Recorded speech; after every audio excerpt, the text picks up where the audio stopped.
E provavelmente alguns alunos também do curso técnico à distância em comércio e de um pós-técnico em gestão de projetos. Já fica até o convite para todos que estão fazendo o curso técnico, depois, quem sabe, já fazer a matrícula também aí no nosso pós-técnico. Posteriormente, a gente pode repassar para vocês maiores informações, tá? Estamos hoje aqui com um convidado especial, um colega de instituição, né, professor Gilberto, Isso.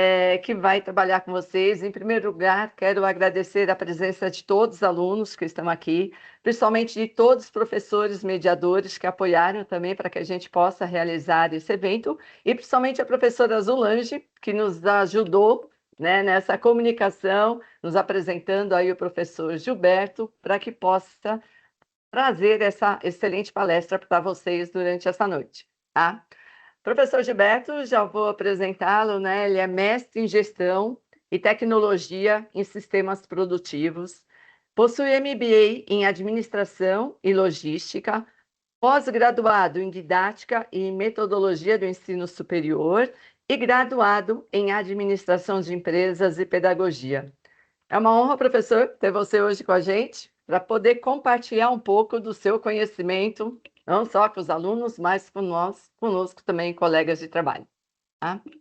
Fique à vontade, aí o que você precisar, estamos aqui, tem o chat, pessoal que estiver participando, tem uma aba para vocês fazerem perguntas e respostas, e acredite que ao final da palestra, qualquer dúvida que venha a ficar, o professor está aqui para poder orientá-los.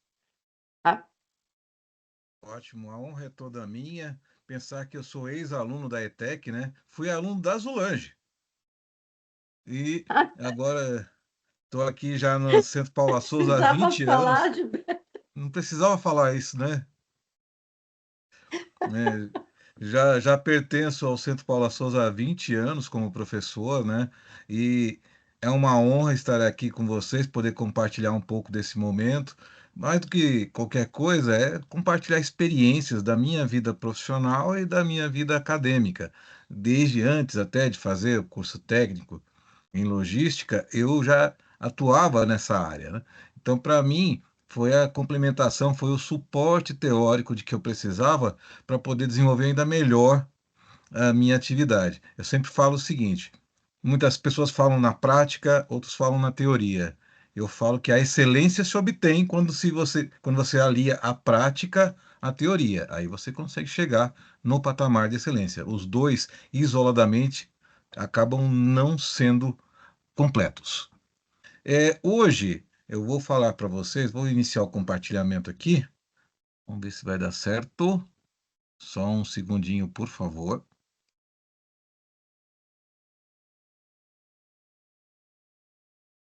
Deixa eu só achar aqui o qualquer material coisa. agora. Ver se tá diferente aqui. É porque tá no formato de webinar, né, professor? Mas Hum, caso tenha alguma dificuldade, eu compartilho por aqui. Mas acredite, veja se consegue, porque está tá aqui. habilitado. Modo de apresentador, adicionar plano de fundo, não é isso? Não? Hum, Tem alguma coisa do lateral aí do telefone para compartilhar? ó, apenas conteúdo, destaque, lado a lado, Isso, repórter. apenas compartilhar conteúdo aí. Uhum, vamos lá. Só que não fez nada. Não fez nada? Não fez nada. Tem, qualquer Mas, coisa eu posso compartilhar por aqui, então. por favor. Acha melhor? Ok, Uhum. então vamos lá. Ah, peraí. Janela 3. Deixa eu ver se é isso. Então deixa eu parar o Ah, meu. Eu parei hum, aqui. vamos ver aqui. Se é isso. Mas ainda não está abrindo, não. Entra com o seu, Lídia, por favor. Tá bom, eu tô entrando. Tô entrando aqui, daí você vai falando conforme for virando os Hum, slides, tá ok? tá ótimo. Muito bem, gente. Então, você já pode passar o primeiro aqui, por gentileza. A primeira coisa que sempre se pergunta quando se fala em logística, afinal, o que que é logística? Por que se fala tanto em logística hoje? E a primeira coisa que a gente precisa passar é justamente essa definição, né? A gente tem que pensar no seguinte: tudo na nossa vida tem logística. Por quê? começa lá da origem de tudo. Imagine a roupa que você veste. Começa desde a plantação de algodão até isso ser colhido do campo, levado à indústria, ser transformado em fio, para depois ser transformado em tecido, depois ser tingido, ser levado à confecção, ser cortado, fabricado e virar uma roupa. Depois disso vai ser levado à loja para ser comercializado até o momento em que o consumidor vai à loja e compra aquela roupa. Então, quando a gente fala de logística, a gente está falando desse processo de planejamento todinho, que vai desde o controle, desde o início do fluxo até o momento em que isso chega ao consumidor. Então, você tem um fluxo gigantesco físico, um fluxo gigantesco de materiais e de informações. E esse fluxo tem que ser o mais harmonioso possível para que o produto chegue ao consumidor no tempo correto, com a quantidade que ele deseja e principalmente com a qualidade que esse consumidor deseja. O próximo, por favor. E qual a conexão que tem a logística com a administração moderna? Aliás, se você for pensar em todo o conjunto da administração, você tem elementos da logística que estão ali permeando cada uma das atividades. Por quê? Porque ela tem que otimizar esse fluxo de produtos, de serviços, de informação. E existe um ponto-chave nisso, que é o quê? A questão da satisfação do cliente, a questão da eficiência, a questão da redução de custos e, especialmente hoje, a questão da competitividade. Nenhuma empresa compete mais em nível regional, em nível nacional. Compete em nível mundial, porque existe toda uma cadeia de suprimentos que está regendo as atividades. A prova mais irrefutável disso é você observar que quase tudo que tem na sua casa vai ter uma etiqueta principalmente de Made in China, mas não só da China vem produtos, vem da China, dos Estados Unidos, de várias partes do mundo. Então, isso se intensificou de uma maneira muito grande e, obviamente, isso tem reflexo na nossa vida. Hoje temos mais acesso a bens e serviços do que em qualquer época do mundo, da história.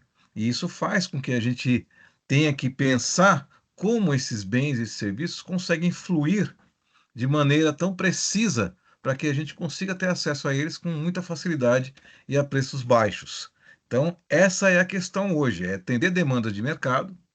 Qualquer empresa precisa atender a demanda, precisa ser ágil e precisa ter informação correta. Então, neste sentido, a logística vai estar presente em praticamente todas as ações da empresa. A logística já está presente em todas as ações da nossa vida, desde aquele produto que você vai comprar na feira, ao produto que você vai comprar no supermercado, a roupa que eu acabei de falar, tudo envolveu uma série de fluxos logísticos.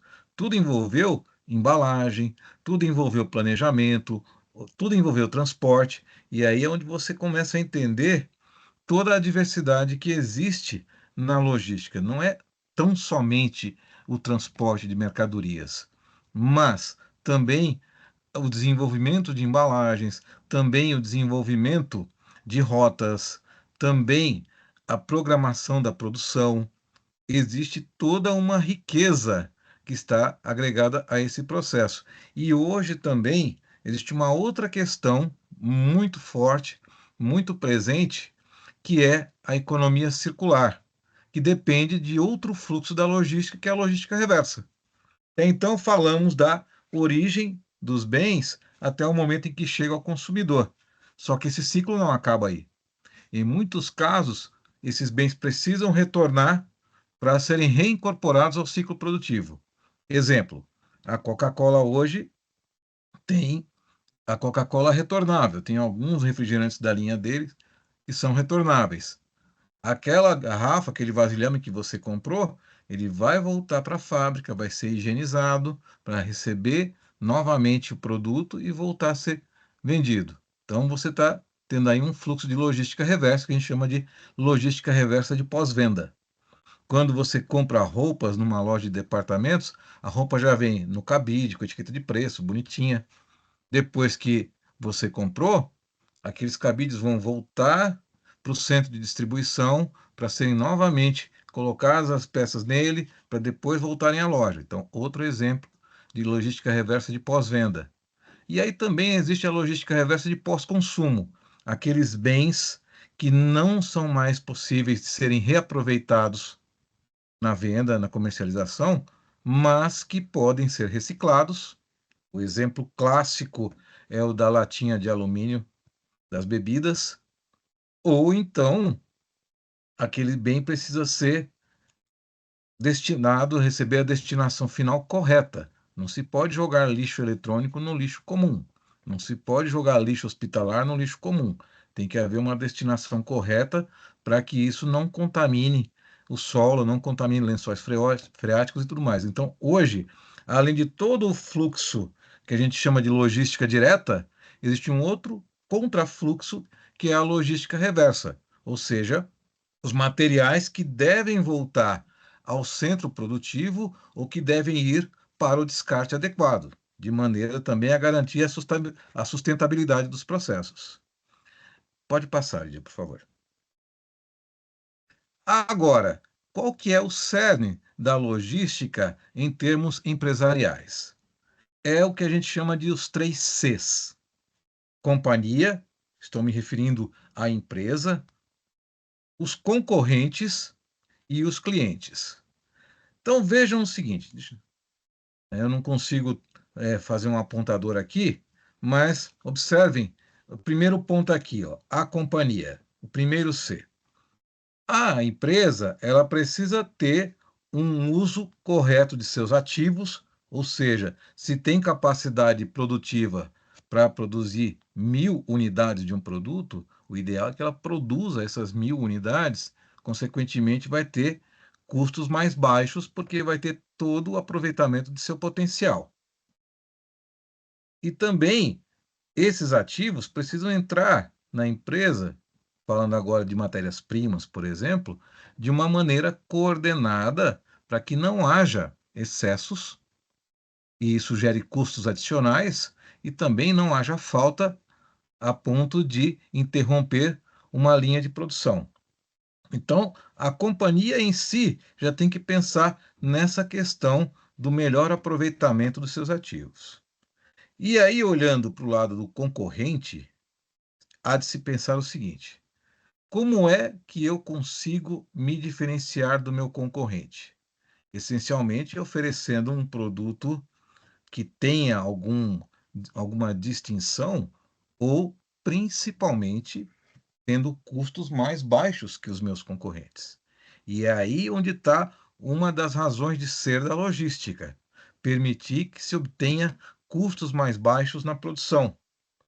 E isso se consegue mediante eficiência no abastecimento. Vamos falar em termos de uma fábrica. Eficiência no abastecimento de matéria-prima, eficiência nos processos de produção e eficiência na entrega ao consumidor. Esses 3 pontos são fundamentais para que você tenha um ciclo financeiro melhor. Já estou colocando aqui conexão da logística com a própria administração. Imaginem a seguinte situação: eu compro matéria-prima com pagamento para 30 dias. Essa matéria-prima chega em cerca de 2 dias. Aí fica parada no meu estoque, porque eu ainda não tenho programação de produção para ela, por outros 10 dias. Então já se foram 12 dias. Até eu transformar essa matéria-prima e fazer o meu produto final, vou consumir mais 3 dias. Então já se foram 15 dias. Se eu ainda não tiver vendido essa mercadoria, vai ficar lá parada na minha expedição, no meu estoque de produto acabado. Digamos que fique parada por mais uma semana. Já se foram 22 dias. Ou seja, daqui a mais 8 dias já vai vencer a fatura da matéria-prima que eu comprei e eu ainda não fiz dinheiro com essa matéria-prima. Aí digamos que eu venda e venda daqui a 30 dias, para receber daqui a 30 dias. Então eu vou ter um gap muito grande entre o tempo em que eu comprei a matéria-prima, o tempo em que eu paguei essa matéria-prima e o tempo em que eu vou receber pela venda do produto acabado. Se eu tenho um processo logístico eficiente, o que que eu posso fazer? Compro à medida que eu já tenho programação de produção, isso chega para mim, eu produzo mais rápido. Para produzir mais rápido, obviamente, eu tenho que pensar na minha logística interna, em agilidade no processo produtivo, em agilidade na movimentação de materiais dentro da fábrica, em agilidade também, desculpem, apareceu uma mariposa aqui na frente, em agilidade também na programação da produção, para que isso entre e seja produzido da maneira mais rápida possível, no layout da fábrica, ou seja, na disposição das máquinas e equipamentos para produzir de maneira tal que eu consiga também ser mais ágil na produção e também na eficiência das minhas rotas de entrega. Então, digamos que eu consiga encurtar esse ciclo entre a matéria-prima chegar na minha fábrica e o produto final chegar ao Mas consumidor. muda aí o que tá passando aí, Fortnite? Ah, não sei. Tenho que prestar atenção aqui. Oi? Vocês vão lá no shopping? Continuando, gente. Então, se eu consigo diminuir esse ciclo entre entrar a matéria-prima e chegar ao produto final,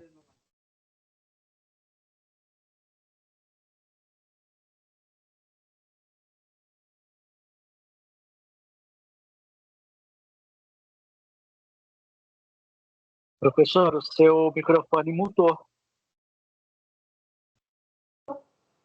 eu não sei o que aconteceu. Até que ponto vocês conseguiram me ouvir? Para eu retomar a partir daí.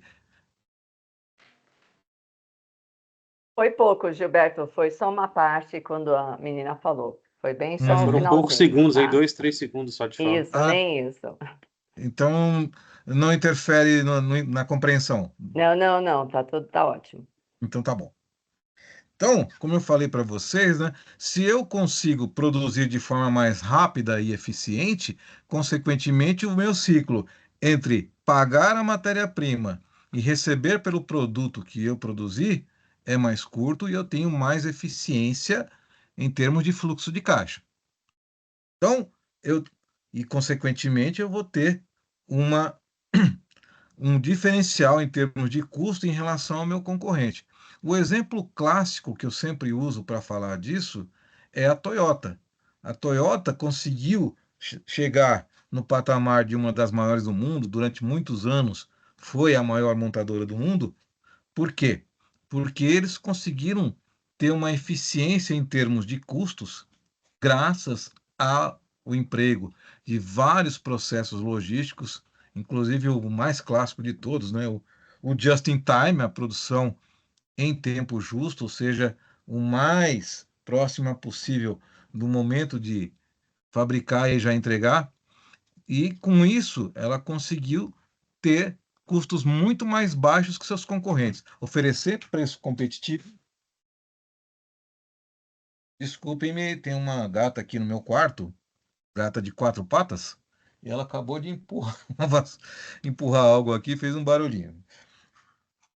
Então, como eu disse a vocês, consequentemente, eles conseguiram ter mais eficiência em seu processo produtivo e ter custos mais baixos que seus concorrentes, mesmo oferecendo seus produtos com preços equivalentes.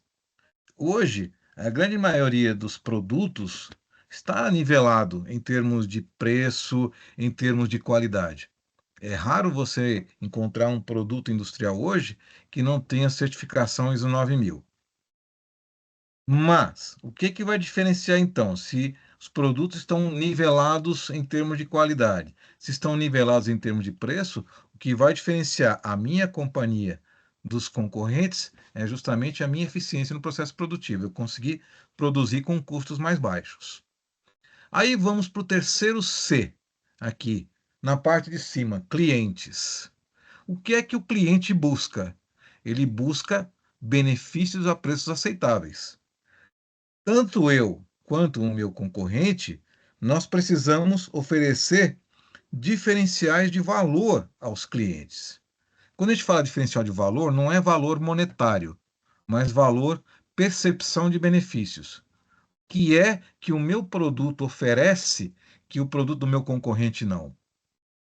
Hoje, com o advento do comércio eletrônico e cada vez mais a disseminação desse tipo de comércio, aliás, já há estatísticas muito sólidas que as lojas eletrônicas hoje vendem mais do que as lojas físicas.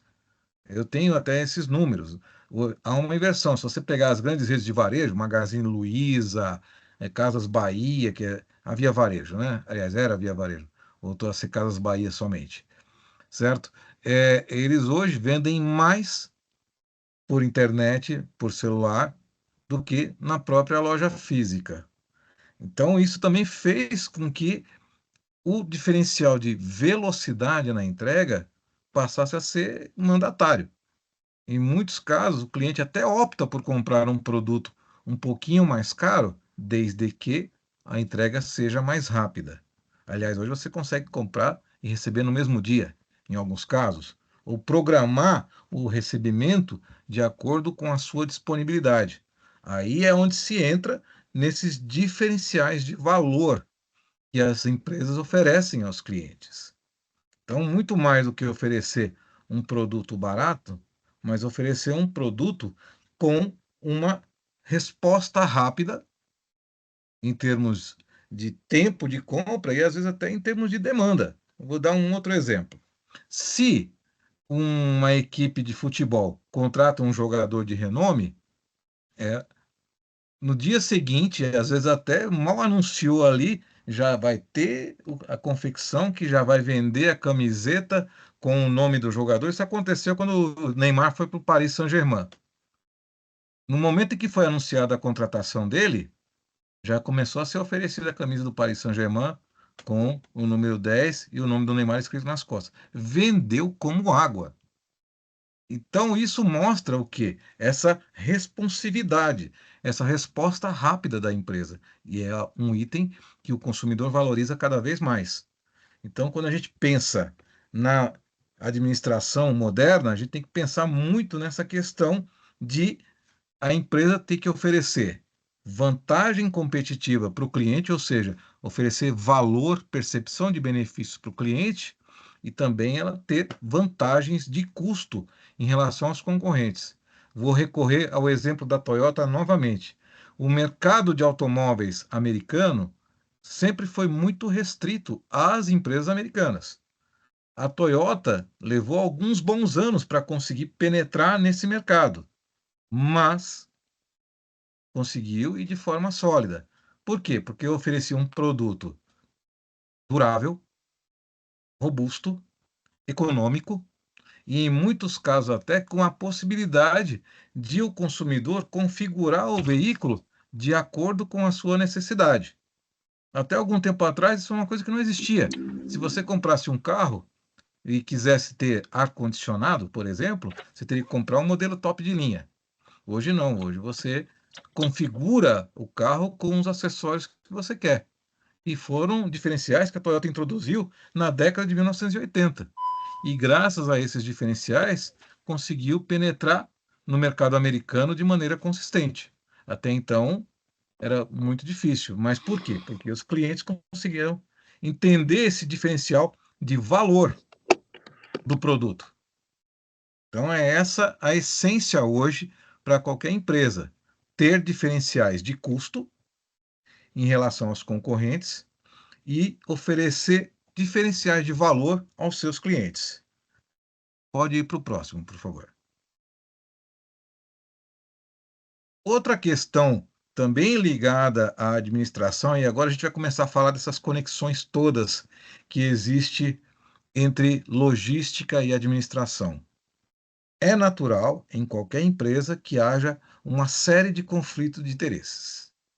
Quais são alguns grandes conflitos de interesses que provavelmente quem já está no mercado de trabalho, quem já está no ambiente empresarial, certamente já testemunhou ou esteve envolvido? O departamento de produção quer estoque alto para não faltar material. Para eles é um pânico chegar e não ter a matéria-prima para produzir. Por outro lado, o departamento de finanças não quer deixar muito dinheiro investido em estoques, não quer empatar dinheiro com isso. Eles preferem ter mais fluidez no fluxo de caixa para ter mais disponibilidade para qualquer situação. Então, para eles, não é interessante comprar muito material de uma vez. O marketing e o departamento de vendas, sempre quando chega com um pedido novo, é assim: a entrega é para ontem. Olha, isso aqui é urgente. Para tudo, tem que atender esse pedido, porque esse cliente é um cliente novo, e a gente precisa conquistar esse cliente, ou esse cliente é um cliente preferencial, e sempre existe esse dilema: tem que entregar o mais urgente possível. Então vejam que são conflitos naturais que acontecem em empresas, são situações muito recorrentes até. E aí, quando acontece tudo isso, próximo slide, por favor.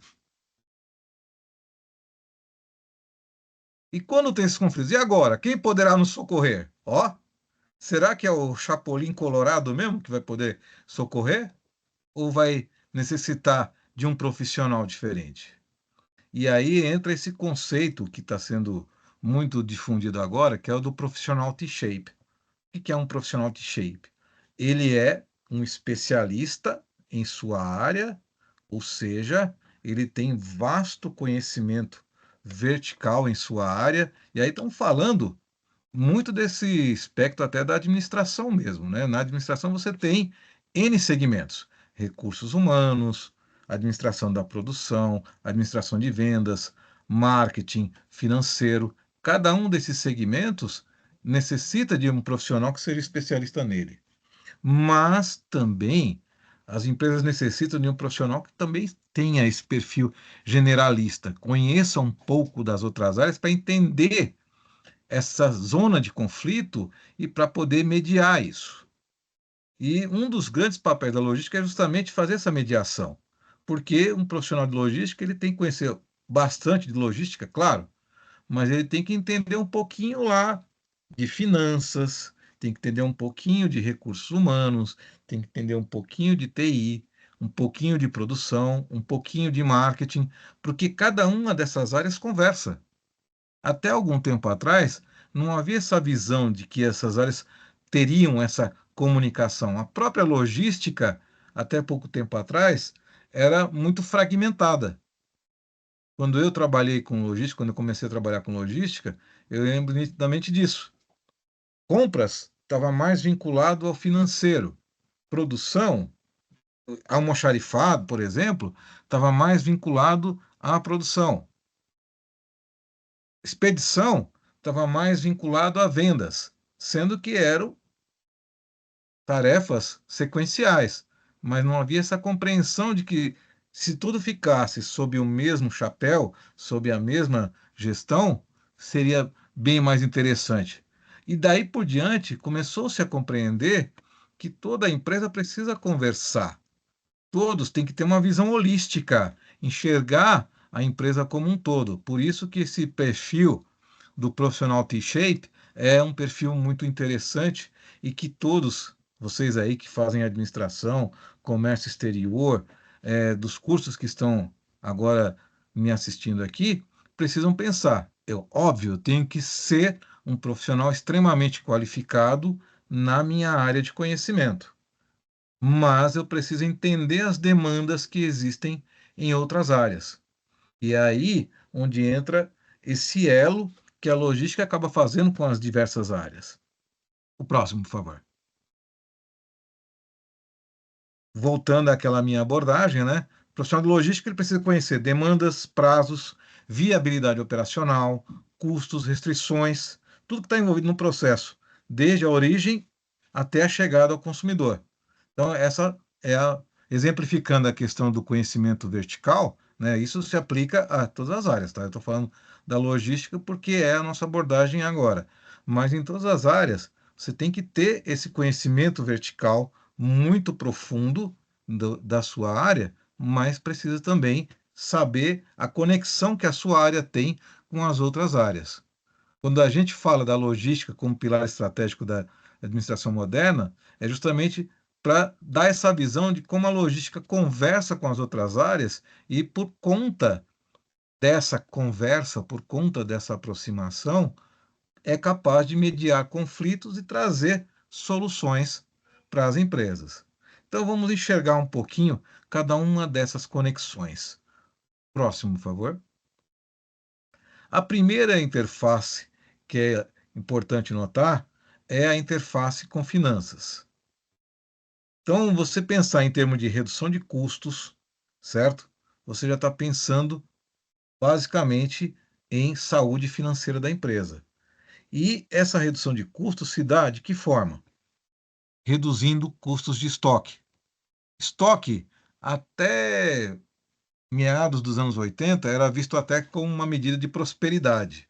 Olha, aquela empresa tem um estoque enorme de mercadoria, né? Sinal de que está muito bem. Na realidade, hoje, estoque é visto como uma medida de ineficiência.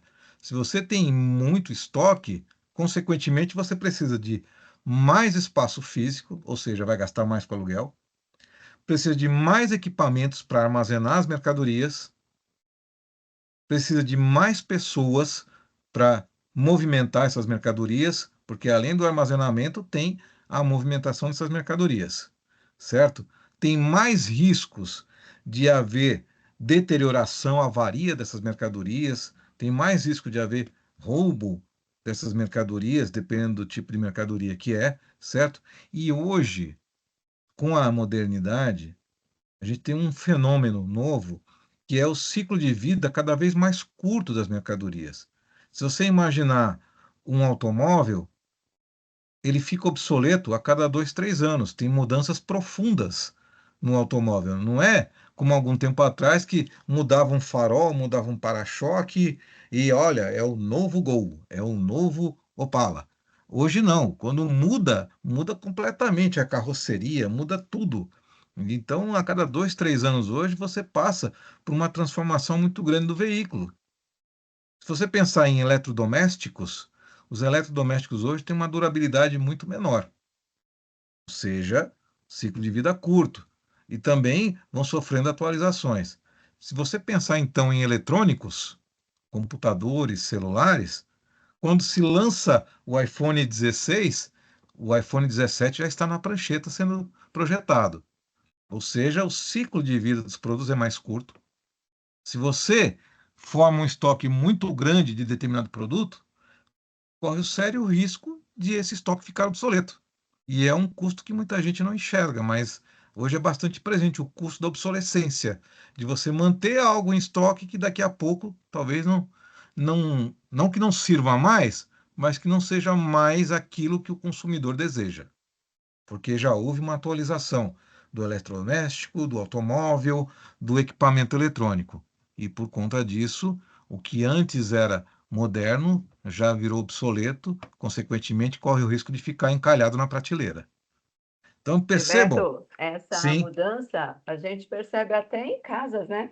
Nossa é, residência, antigamente era realmente a despensa cheia, espaço, né, para um é, armazenamento de alimentos. Hoje, cada vez mais as cozinhas menores, né? A facilidade da entrega do produto, uhum, da aquisição, sim. e não mais esse armazenamento, né? Na realidade, o armazenamento é um trauma do brasileiro do período de inflação alta, né? Que a Sim. gente tinha que fazer compra e manter estocado alimentos porque aumentavam muito, né? Hoje já não convivemos mais com essa inflação de 2 dígitos ao mês, não é nem ao ano, né? A gente não convive mais com isso, então já não existe mais a necessidade de manter estoque alto em casa também, mas é bem isso. Aqui o Rafael colocou até uma observação interessante da obsolescência programada. Fato, Rafael, isso é um fenômeno mesmo, tá?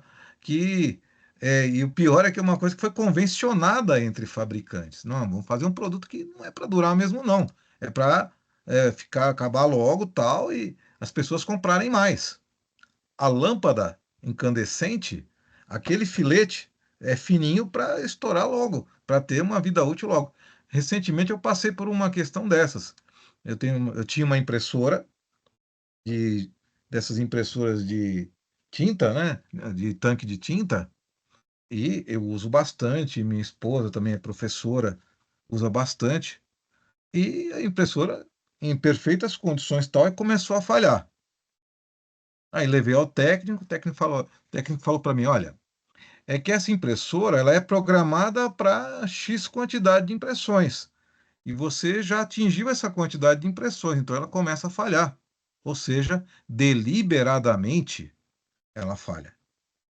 Para que eu me desfaça dela e compre outra. Eu ainda fui teimoso, ainda pedi para o técnico dar um reset. Ele falou: eu posso dar um reset aqui, ela vai começar a imprimir de novo. Feito. Só que depois de algum tempo ela começa a falhar de novo, porque ela já entende que eu estou imprimindo mais do que aquilo que estava programado. E aí eu fui obrigado a me desfazer da impressora.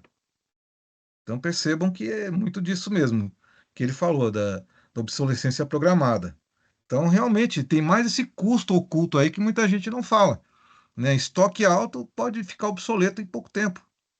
Na área de moda, por exemplo, às vezes tem alguma coisa que é tendência, que todo mundo quer, aquela cor, aquele modelo, daí a pouco sai aquilo de moda e ninguém mais quer. E aí, o que que vai fazer com o tecido que estava lá estocado? Então, é nesse sentido que a logística acaba conversando muito com as finanças em termos de manter estoques em níveis suficientes para atender a demanda, porém sem nenhum excesso para gerar custos extras. Ok? Aí pensando também em termos de transporte. Para uma empresa, qualquer que seja, é necessário ter o máximo de otimização dos espaços em um veículo para poder fazer as entregas, para eu aproveitar o mesmo veículo, certo? É também necessário pensar em rotas inteligentes para que eu tenha menos gasto de combustível e também tenha menos perda de tempo nas entregas. Ou seja, também é um fator que eu preciso ter um planejamento muito bem feito para não gerar atraso nas entregas, garantir a satisfação do consumidor, mas também ter ali uma otimização em termos de custos. Ok? Vamos analisar o próximo, por favor. Interface com marketing. Eu sempre falo o seguinte: não adianta ter um produto ótimo que as pessoas queiram e esse produto não chegar no ponto de venda. Às vezes a empresa faz um produto ótimo, divulga muito bem esse produto, mas na hora de colocá-lo na prateleira do supermercado, ele não está lá. E aí, todo aquele esforço foi por água abaixo. Em marketing, existe uma coisa que é um ponto crucial do marketing, que são chamados os 4 Ps: produto, preço, promoção e praça. O P de produto é característica física do produto: cor, aroma, embalagem, tudo aquilo que faz com que o consumidor deseje aquele produto. O segundo P de preço é a política de preços que está envolvida naquele produto. Você tem produtos com preços mais populares, você tem produtos com preços mais de alto nível, né, o que a gente chama de premium, mas às vezes, se você for pensar no custo de produção, é igual, mas muda uma etiquetinha. Eu tenho até um exemplo, que é uma marca que hoje em dia já não é muito mais falada. Tinha uma linha de jeans antigamente chamada Versace, que era um jeans popular, que custava em valores de hoje R$ 100 uma calça. Esse mesmo fabricante produzia o jeans Forum, que custava R$ 1.000 uma calça. E era o mesmo processo produtivo, a mesma fábrica, a mesma matéria-prima. Isso eu tenho um relato de uma ex-aluna que trabalhava lá. Em muitos casos, só mudava a etiqueta, mas é segmentação de mercado. Produto premium, produto popular. Ok? Então, isso já tem a ver com essa questão do preço no segundo P do marketing. E aí também, se você for pensar em bens de consumo duráveis, em imóveis, além da formulação do preço, tem que ser formulada também uma condição de financiamento, uma política de financiamento, porque são produtos já de alto valor agregado. Então, isso também é um componente de marketing. O terceiro componente de marketing é promoção, ou seja, aquelas ações para que o produto se torne conhecido pelo público. Aí entra as campanhas publicitárias, entram as promoções propriamente ditas, tipo compre 2, leve 3, ou concorra ao sorteio de um automóvel, isso, lógico, vai gerar um adicional de vendas que vai cobrir todos esses custos. E também outras ações que às vezes a gente não se dá conta. Mas quando você vai ao supermercado e tem lá a degustadora que te oferece o cafezinho, que te oferece um iogurte, que te oferece um- uma bolachinha tal, é uma maneira de fazer com que as pessoas travem contato com esse produto, conheçam e queiram comprá-lo. Então, isso também entra no terceiro P do marketing. O test drive na concessionária também é isso. É uma forma de as pessoas conhecerem o veículo, ver se atende sua expectativa, se agrada, enfim, é uma maneira de tornar um produto conhecido.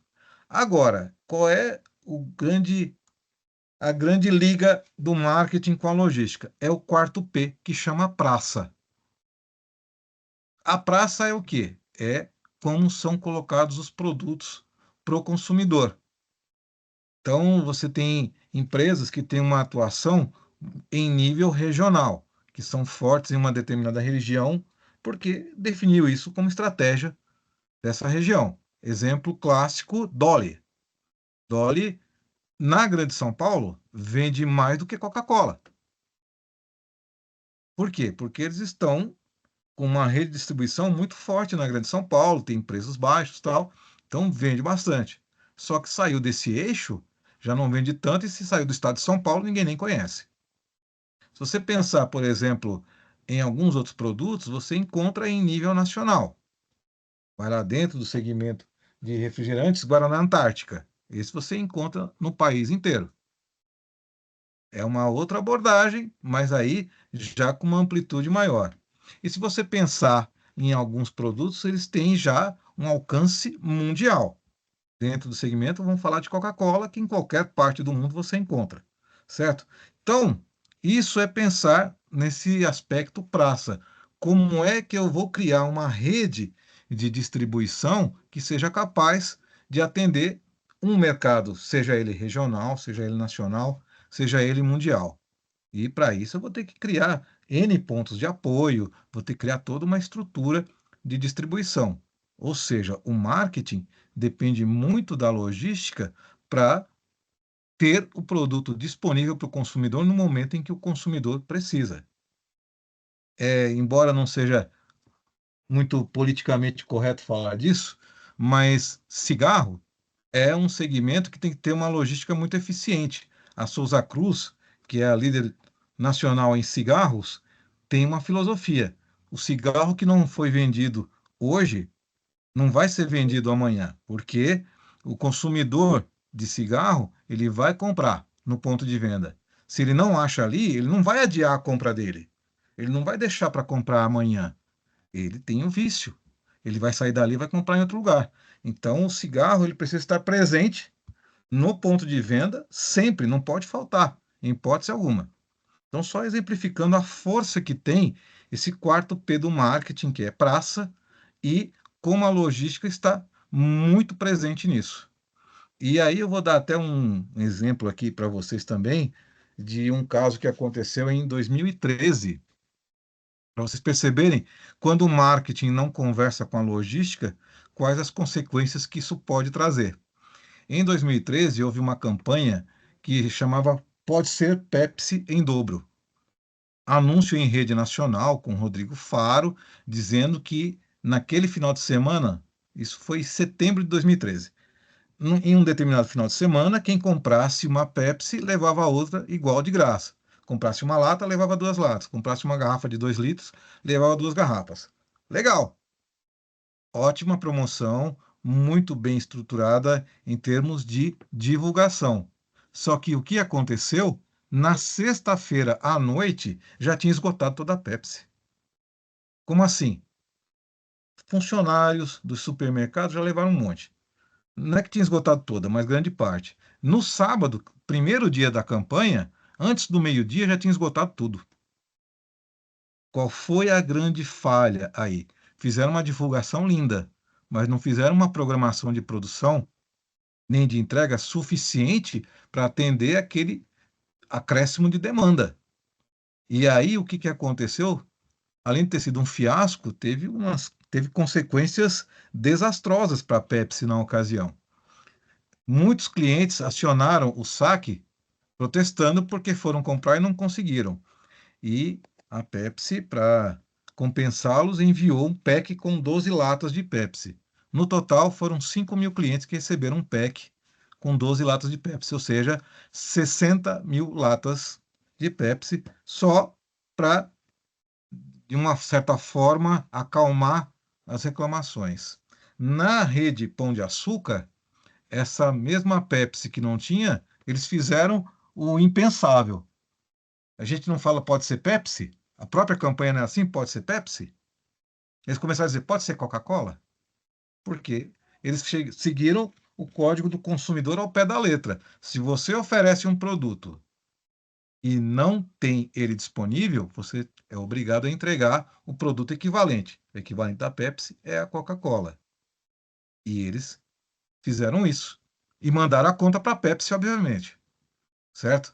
Então, pensa no desastre que foi, e eles acabaram até ajudando o concorrente, no fim das contas, porque esse valor foi cobrado.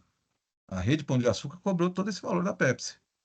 Então, quando não é bem planejada, quando não conversa, o marketing e a logística pode ter consequências desastrosas, ok? Próximo, por favor. A logística tem que ter muita interface com a tecnologia da informação também. Para que isso tudo aconteça, eu sempre falo que a logística cresceu o que cresceu, primeiro pelo incremento dos meios de transporte, segundo pelo próprio processo de globalização e terceiro também pelo incremento das tecnologias de informação. Então, com esse advento das ferramentas, por exemplo, de rastreamento em tempo real, de coleta e análise de dados, você consegue visualizar as demandas, se programar de acordo com essas demandas e oferecer aquilo que o cliente precisa no momento em que ele precisa. Então, o que viabiliza também grande parte das operações logísticas é a própria tecnologia da informação que consegue alimentar tudo isso.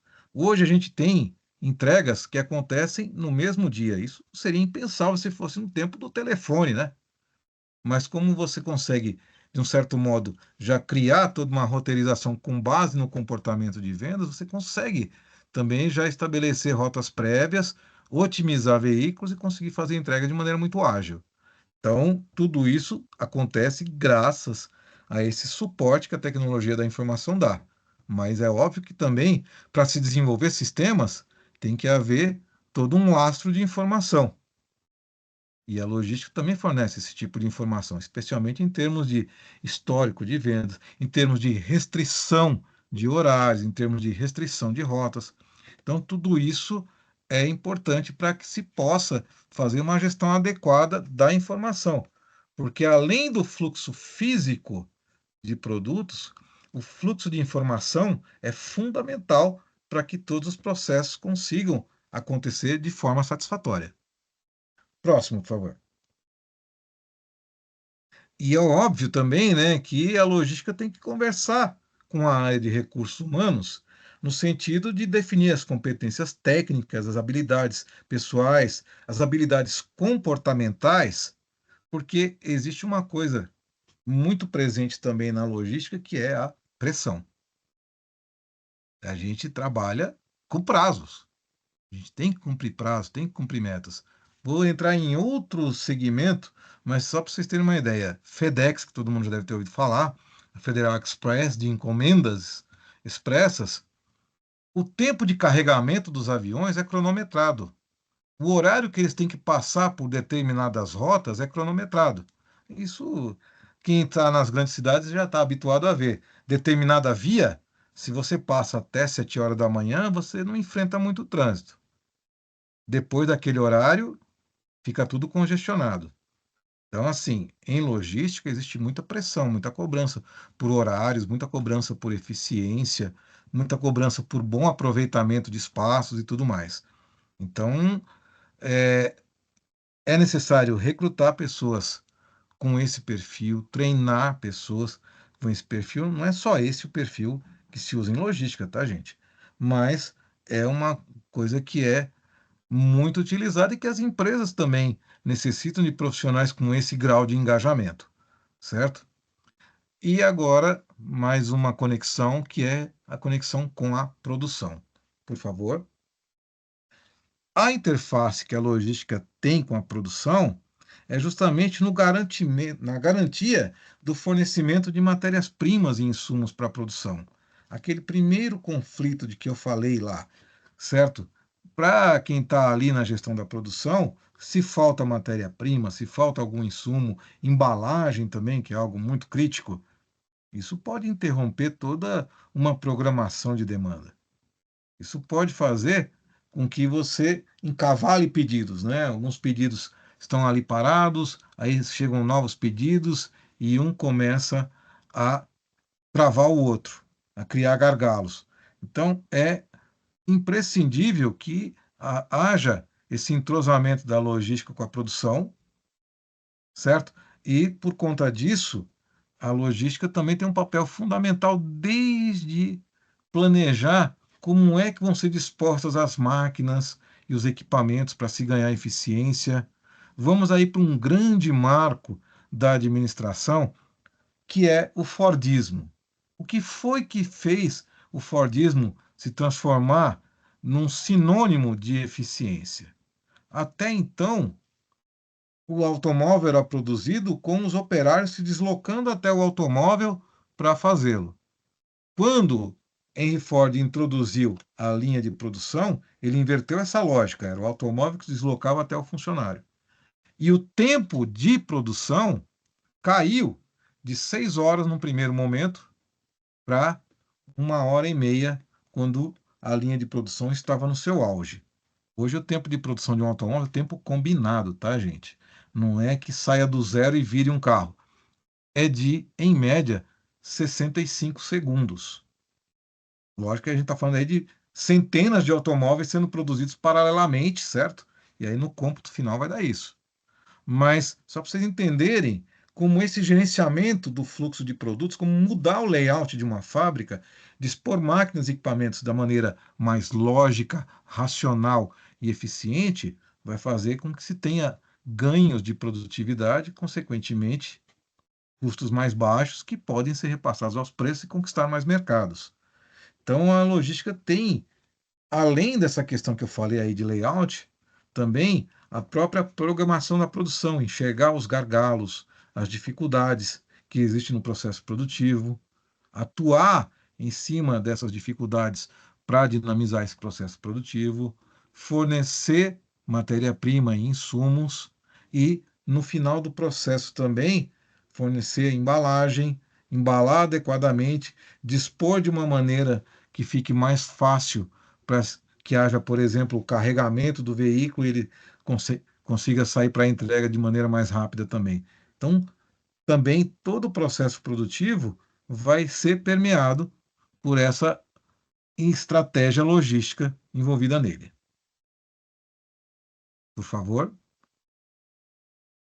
Bom, gente, eu espero ter passado para vocês aí uma aproximação de tudo que existe no universo da logística, como ela permeia a administração moderna, como é uma ferramenta de eficiência, de ganho de produtividade, mas principalmente de satisfação do consumidor, porque é em função disso que qualquer empresa, seja ela industrial, comercial, de prestação de serviços, vive.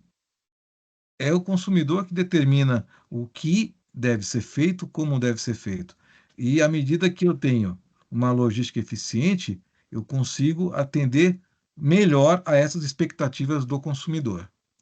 Então, eu gostaria de agradecer a participação de todos, dizer que foi um imenso prazer estar aqui com vocês nessa noite e abro para as perguntas.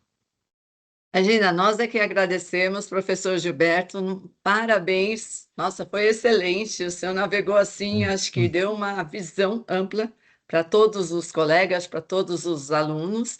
Muito bom, parabéns. E eu estou lendo aqui, né? Tem uma pergunta, estava aqui no chat também, mas você abordou bastante, né? Mas ela quer enfatizar como a logística pode ser pensada estrategicamente para garantir que as ações de marketing não percam força, especialmente quando tudo depende da entrega no tempo certo. O principal ponto, e aí eu vou entrar com mais um exemplo, é que haja um planejamento integrado.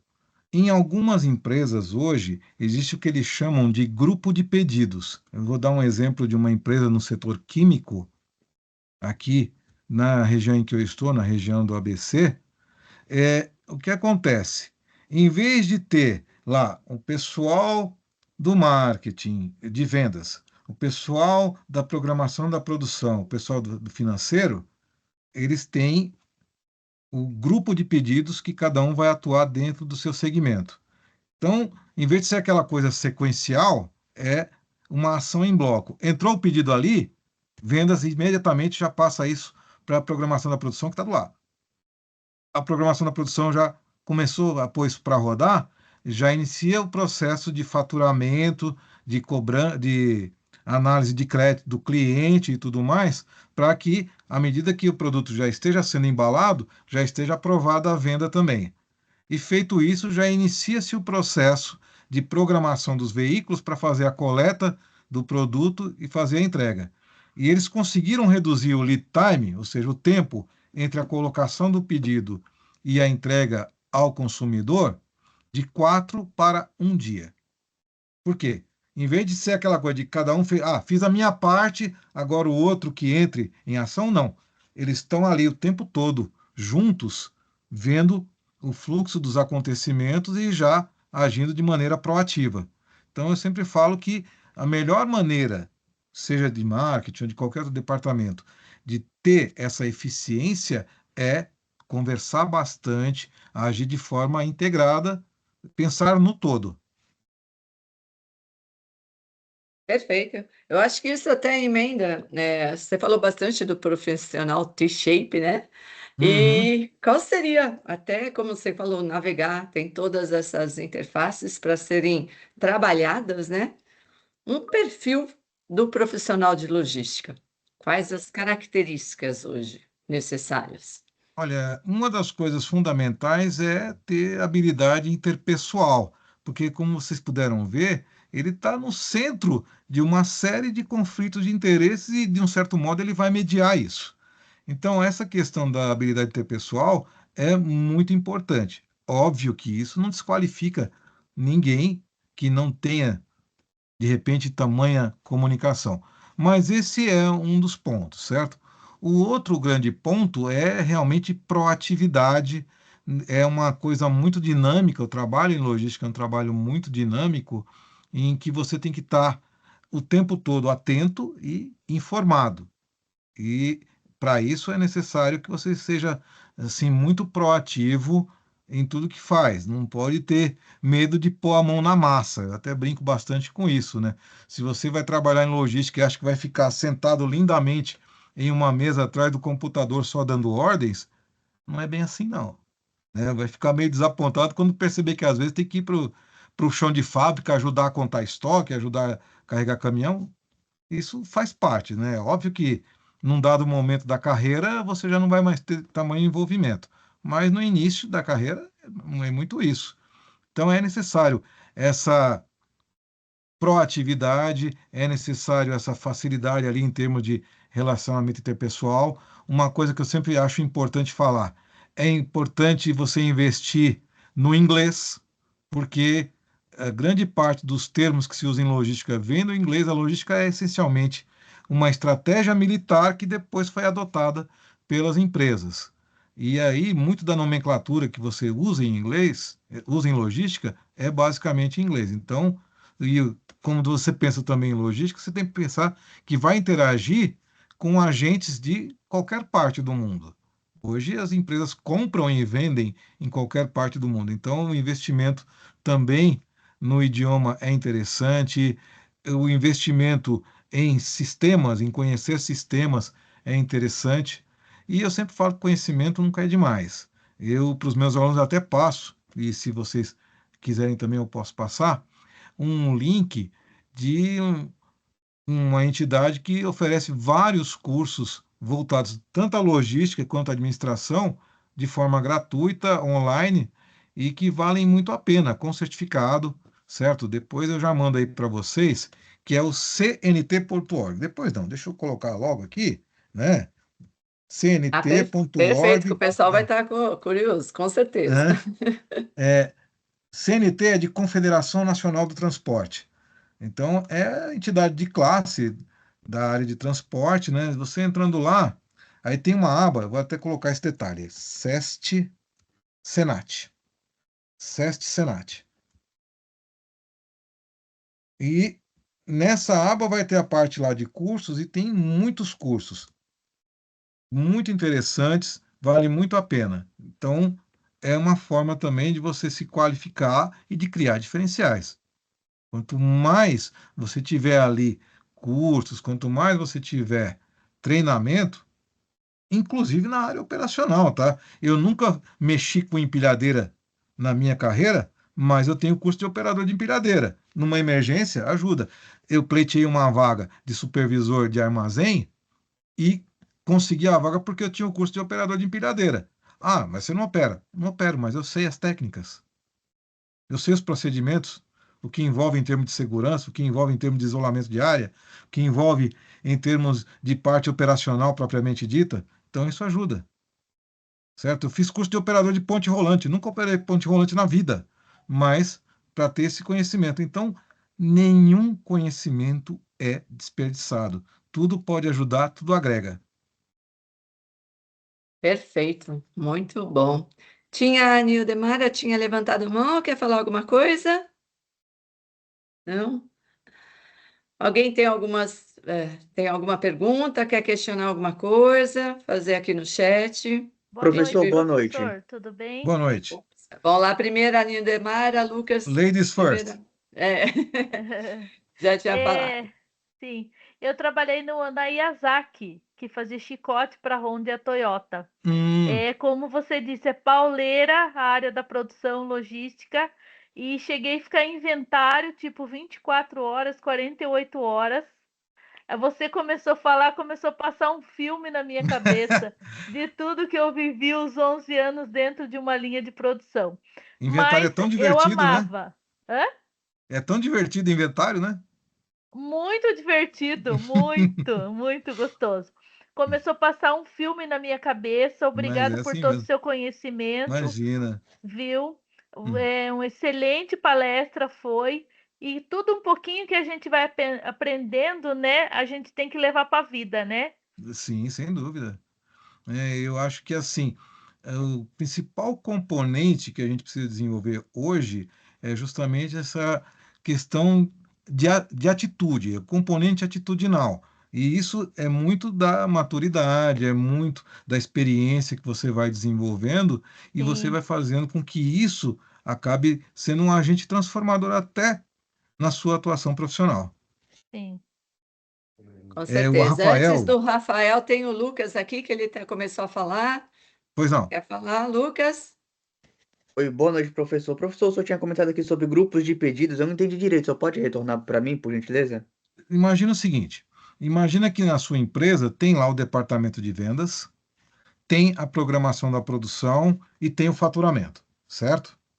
Cada um está lá na sua salinha, bonitinho, fazendo as atividades de acordo com a sequência. Entra o pedido, o pessoal de vendas entra com o pedido, o que, que vai acontecer geralmente? Isso vai passar lá pelo crédito para ver se a empresa tem crédito e tudo mais, para poder, daí por diante, processar. Aí vai passar por alguém lá do, da expedição, do estoque de produtos acabados, para ver se tem a mercadoria. Digamos que não tenha, aí vai passar para o pessoal de, da produção para saber o quanto necessita de matéria-prima, e aí vai passar pelo pessoal de compras para poder comprar a matéria-prima. Aí, feito isso, volta para a produção para fazer a programação da produção. E depois disso, terminou de produzir, vai para o faturamento para emitir nota fiscal e tudo mais, e vai para a expedição para ser enviada a mercadoria. Então, você tem uma passagem de bastão, certo? De um departamento para o outro. Essas empresas que usam o grupo de pedidos, não. Vai ter um cara do estoque, vai ter um cara de vendas, vai ter um cara do faturamento, vai ter um cara do crédito, lado a lado. Eles vão conversando o tempo todo no processo. Em vez de, tipo assim, ó, terminei agora com eles. Não. Eles vão conversando o tempo todo e já vão atuando paralelamente, adiantando os seus processos. Então, em vez de ser uma coisa de passagem de bastão, é uma atuação em bloco. Todos estão juntos ali e fazendo o trabalho para que o pedido seja cumprido o mais rápido possível. Então, A é, gente tem uma pergunta aqui, Gilberto, se você puder ler, e ao mesmo tempo o Rafael Lopes tinha levantado a mão. Quer falar, Rafael? primeiro eu respondi corretamente. Deu para compreender, Lucas? Entendeu aí direitinho? Oi, professor, boa noite. Sim, consegui compreender, como se fosse uma pequena empresa, né? A gente vai É, reduzindo a é escala para como se fosse um uma grupo pequena de produção. estudos ali, entendeu? É tipo um grupo de estudos. Não precisa estar o departamento todo, mas tem que ter representantes para já ir verem as necessidades específicas. Toca Rafael, pode caminhos, né? falar? Boa noite. Boa noite. Boa noite. Então, questão da parte que o professor estava falando aí, é igual na empresa trabalhando numa empresa japonesa. Eu trabalho na parte de almoxarifado. Aí ocorreu esse dia também que tem uma empresa forte que fornece gás argônico pra gente lá, sabe? É argônio para solda? É, e a Uhum. empresa tinha ligado 2 dias antes confirmando a abastecimento. E chegou no dia que a gente estava esperando o abastecimento, foi desligado tudo lá para abastecer. A empresa no mesmo dia ligou, avisando que deu problema lá no estoque deles que não ia dar para vir. E isso parou a fábrica. Uhum. Aí, de automático, eles já encerraram o contrato, deu quebra de contrato lá, parece. Uhum. Porque parou a produção 3 dias da solda lá. Já pensou? É, existem duas coisas muito presentes hoje no segmento industrial. Uma delas é a qualidade assegurada, certo? Que quem entrega tem que garantir que aquilo que está entregando tem a qualidade necessária para que o produto seja aprovado sem maiores transtornos. Esse é um ponto. O outro ponto também, aí falando em termos de pontualidade, é a questão de quebra de contrato. Então, vou dar o exemplo de montadora. Eu trabalhei na Ryder, era o operador logístico da GM aqui no Brasil. É em nível mundial, era aqui no Brasil também, né? Só que aqui no Brasil eles não se adaptaram muito bem a essa questão da legislação brasileira, das dificuldades logísticas que existem no Brasil, especialmente condições das estradas e tudo mais, e acabaram saindo. Mas vamos lá. Todos os fornecedores da GM, isso da GM, Volkswagen, Toyota, todas as montadoras, além de assegurar a qualidade, eles têm que assegurar a pontualidade na entrega.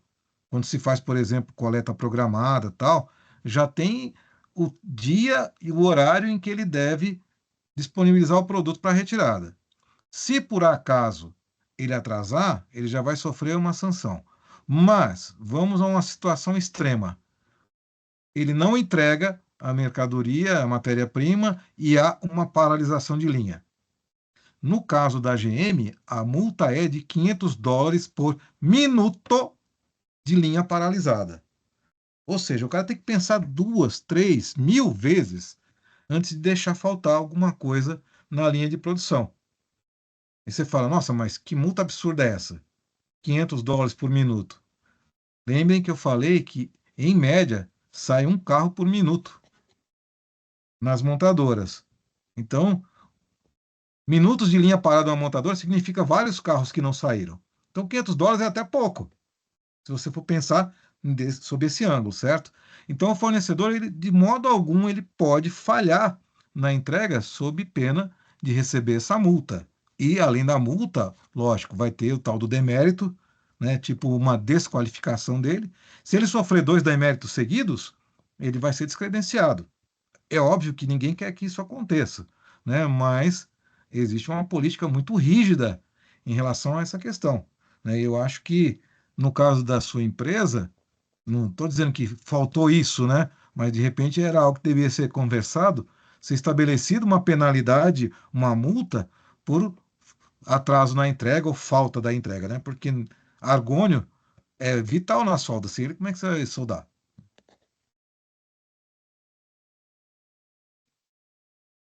Muito bom, Gilberto, muito bom. Obrigada pelo retorno. Eu acho que para finalizar, temos só aqui um comentário aqui no chat que está perguntando da integração da logística com marketing, principalmente agora na época de e-commerce e da inteligência Uhum. artificial nas operações. Então, isso é fundamental também, porque vamos imaginar o seguinte: o cliente, mais do que o produto, ele quer isso rápido na casa dele, certo? Então, se não tiver essa ação muito bem consolidada, não vai funcionar. E outra coisa também, um grande fator de quebra de resistência, estou falando especificamente do mercado brasileiro, nas compras do e-commerce, era a questão da devolução. Ah, eu comprei, se eu não gostar, como é que eu faço para devolver? Como é que eu faço para trocar? No início do e-commerce, isso era extremamente complicado. Tinha que entrar em contato com a empresa, eles tinham que acionar alguém lá do departamento de vendas, e às vezes ia até um representante na casa da pessoa retirar o produto, ou às vezes a pessoa tomava uma canseira horrível para poder fazer a troca, fazer a devolução. E hoje isso é uma coisa que acontece de forma muito ágil. Eu já tive experiências muito positivas nesse sentido. Eu já comprei no Mercado Livre e eu não gostei e tal, porque também, além dessas questões aí de funcionalidade, tem a questão do código do consumidor, certo? Você comprou pela internet, você tem até 7 dias para devolver por qualquer razão, não precisa nem se justificar. É a cláusula de arrependimento. Se não tem, se você comprou e de repente achou que a cor não era igual à que você tinha pedido, o modelo não ficou tão bom assim, você pode trocar sem dar justificativa alguma. E no caso do Mercado Livre, você leva aos pontos de apoio que o Mercado Livre tem várias lojinhas, tem lá papelaria, tem loja de manutenção de celulares, tem bazar, onde você entrega as mercadorias e eles leem o QR Code que é gerado e já fazem a devolução. Então, assim, é impressionante, porque passou o QR Code ali, já aparece o alerta na sua conta. Ó, Mercado Livre acabou de devolver X reais referente a uma devolução. Então, isso aconteceu porque a logística avançou muito nessa parte de logística reversa, do fluxo lá do consumidor de volta para o centro de distribuição. Então, assim, a logística melhorou em muito a experiência de compra do consumidor, consequentemente, a confiança do consumidor em comprar online. Então, a logística foi fundamental para esse crescimento do comércio eletrônico. Tivemos um catalisador ali que foi a pandemia, mas antes mesmo da pandemia, as vendas pela internet já cresciam a casa de 10, 15% ao ano. Depois da pandemia, esse patamar se elevou a muito mais. Mas graças principalmente a essa integração da logística com o marketing, principalmente no sentido das devoluções das trocas. Perfeito. E quando você falou troca, às vezes nem reembolso, né, Gilberto? Mas até a troca da mercadoria mesmo, né? Sim, Tem empresas que te pagam o correio de volta, então realmente essa parte de logística mudou muito, né? Agilizou muito, né?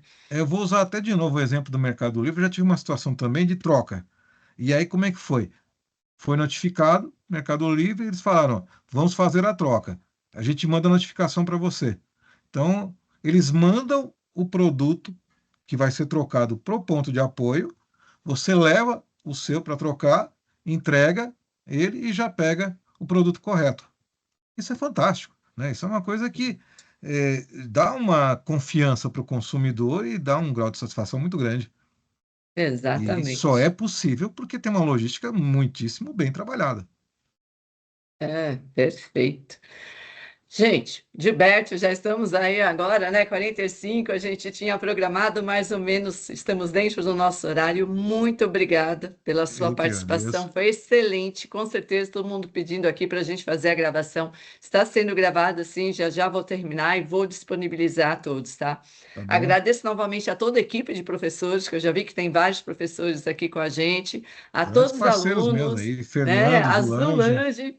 Professor Gilberto, até a professora Madalena, que eu encontrei ela essa Ah, semana, ela tá mandou um aí também? abraço.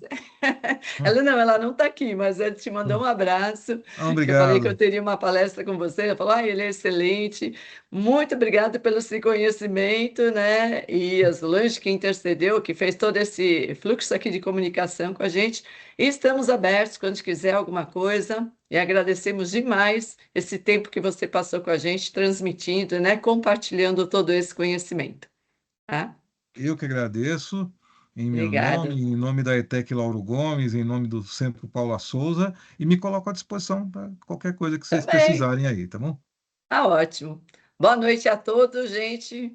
Bom descanso e obrigada pela Boa presença. noite. Boa noite. Amém. Maravilhosa. Boa Amei a aula, foi bastante aprendizado.